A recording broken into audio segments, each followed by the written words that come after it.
Igama ngubhaka isibongo bakanzama bathi ngihambile bathi ngibonile bathi ngizenzile bathi wathinta ubhaka udakwe yini ingqwele ebhuqabhuqa imizi abafokazana ngothole lodwa kamentshise thuluza ngihambi nalo ngilifica insimini ixama uxakile kusazoshuba kusangenzeka noma yini ngumafavuke njengedanga abaningi unogwajubhajwa ayikhulule kufuka amakhanda indlondlo enamakhanda amabili elisithathu elenkosazana dame ningasho ubusika lehlobo ngqwele ngaphuphi inyoni ziphomihle namalaka mthombo ogelezayo angabonakala ukuthi kahle kahle lamanzi aqhamukaphi kepha kuyabonakala lapho ephuma khona ngathini mina bathini bona kunjani makunje wena onyanyayo fokofa ngeke ngizeke ngephatha mina ngicela ngakufakela nangu usikisi ngifuna nje uqinisekisa ukuthi lapho ukhona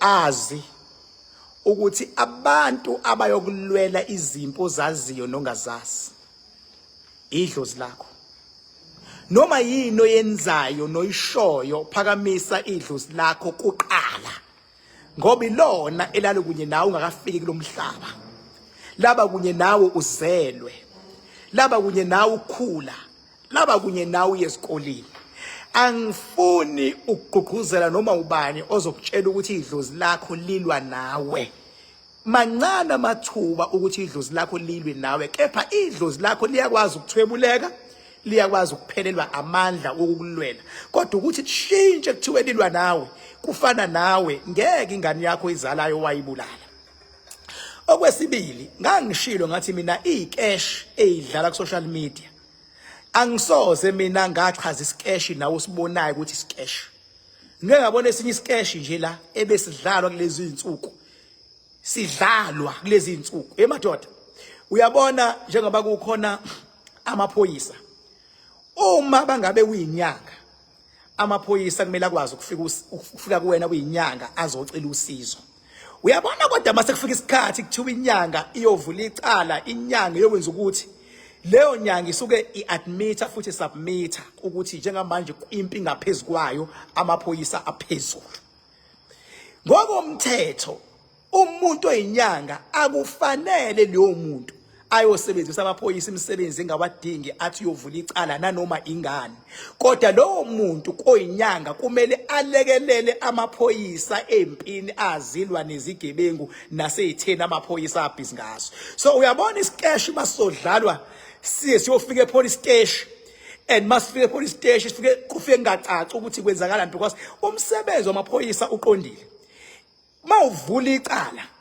uvula icala lokuthi umuntu wenze icala elu1 and so eline charge yalo awuye police station uthi ngicela niyongibonisela yena ngicela umsebenzi wamaphoyisa baba ayabopha umsebenzi wamaphoyisa ukulwela isizwe akungadlalwa ngamaphoyisa so ngiyababonga amaphoyisa lapha eMlazi eGG ngendlela ahandlisha ngayo yonke imatter futhi awukwazi ukuye police station baba live uthi uye police station yabo kodwa phela siyakhula futhi siyafunda nangamaphutha so bengithi nje ake igqugquzele phathi nganginithembisile ukuthi isikeshi elisibonayo isikeshi mina ngisoze ngakhuluma ngaso ngoba ngidila nezinto ezi serious njengoba ngisho namanje ngithi la ukhona mfethu ngiyacela noma kuthiwa into zakhe azihambi kahle but ungalokothi ungabazi idlozi lakho ngoba awuzazi izimpi eziliwa idlozi lakho lapho zikhona and mancane ama chances makuthiwa idlozi lakho liyalwa nawe kodwa wena obuye udidiseke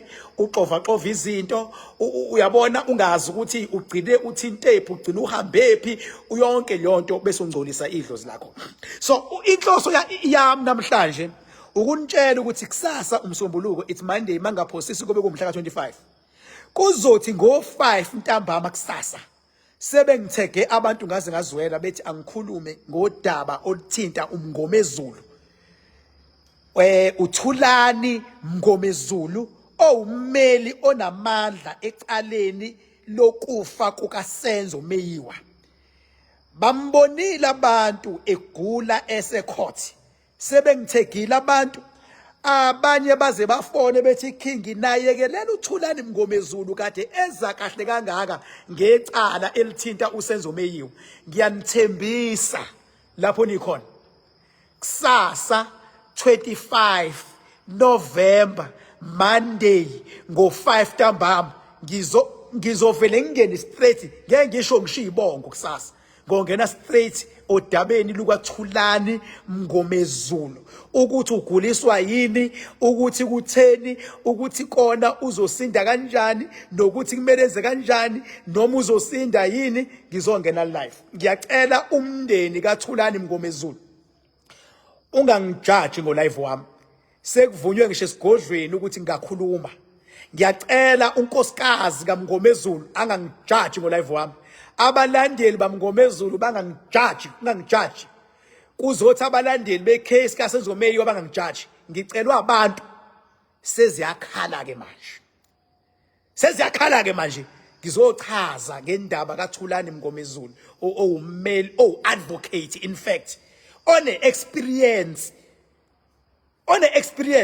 oqualifya ngisho ukuba yijudge ngokomthetho. uThulani Mngomezulu ngo5 Monday 25 November.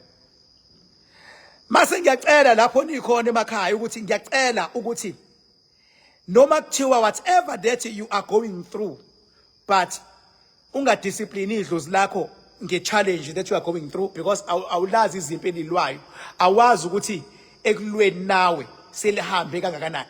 Mase ngiyaphinda ngithi 21 December zonke indlela ziye King Bhakanza Madam Emidi Ilova kwesikamakhanda oil isigodi. Thank you so much. See you tomorrow. Number yami 0798130260 0798130260.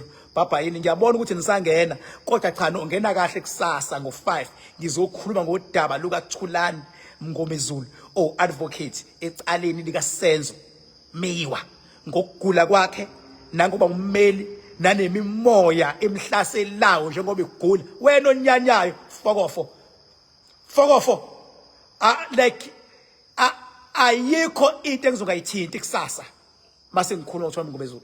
Ilabo ezobona khona abantu ukuthi angikho ku level yempatha mina, ngikwenye level. Noma yinini into ehlukumeza umuntu, mina I will always protect and defend umuntu. La ukhona mawuyinyanga, mawuthi uyinyanga, umsebenzi wakho ukuvikela umuntu, not exploiter umuntu. La ukhona umbishop, umsebenzi wakho mawumbishop ukunika abantu ithemba, ubagqugquzela, ukubaconnecta noNkulunkulu, not to exploit them. Uma uexploit umuntu uyisitha sami, mina ngakumuntu.